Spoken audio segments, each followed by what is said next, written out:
മഹാരാഷ്ട്രയിലെ ഭിവണ്ടിയിൽ നിന്നുള്ള ഈ കാഴ്ച വെറുപ്പിന്റെ ശബ്ദങ്ങൾക്കിടയിലും സ്നേഹത്തിന്റെ മനുഷ്യത്വത്തിന്റെ മധുരമായൊരു സന്ദേശമാണ് അല്ലെ. റീനീറ്റ് എക്സാം എഴുതാൻ മക്കളോടൊപ്പം എത്തിയ നൂറുകണക്കിന് രക്ഷിതാക്കൾ പരീക്ഷാ കേന്ദ്രത്തിന് പുറത്ത് കാത്തു നിൽക്കുമ്പോൾ സമീപത്തെ ഒരു മസ്ജിദ് കമ്മിറ്റി അവർക്ക് മുന്നിൽ വാതിലുകൾ തുറക്കുന്നുണ്ട്. നിങ്ങളിവിടെ വിശ്രമിക്കൂ എന്ന് പറഞ്ഞ് സമീപത്തെ എയർ കണ്ടീഷൻ ചെയ്ത ഹാളിൽ അവർക്ക് സൗകര്യം ഒരുക്കുന്നുണ്ട്. ചായയും ഭക്ഷണമൊക്കെ നൽകുന്നുണ്ട്.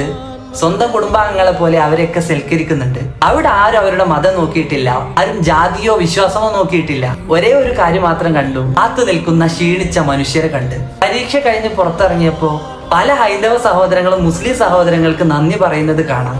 ആ നന്ദിയുടെ വാക്കുകളെക്കാൾ എത്രയോ മനോഹരാണില്ല അവരുടെ കണ്ണിലെ ആ വികാരം. കാരണം എന്താണെന്നറിയോ? സ്നേഹം കാണിക്കുമ്പോൾ മനുഷ്യർ തമ്മിലുള്ള മതിലുകളൊക്കെ തകരുന്നുണ്ട്. ഹൃദയത്തിൽ നിന്നും ഹൃദയത്തിലേക്ക് അവർ തമ്മിലുള്ള അടുപ്പം കൂടുന്നുണ്ട്. ഇതൊരു മസ്ജിദ് കമ്മിറ്റി വാതിൽ തുറന്ന കഥ മാത്രമല്ല, സ്നേഹത്തിന്റെ ഊഷ്മളമായ ഒരു സന്ദേശത്തിന്റെ കഥ കൂടിയാണ്.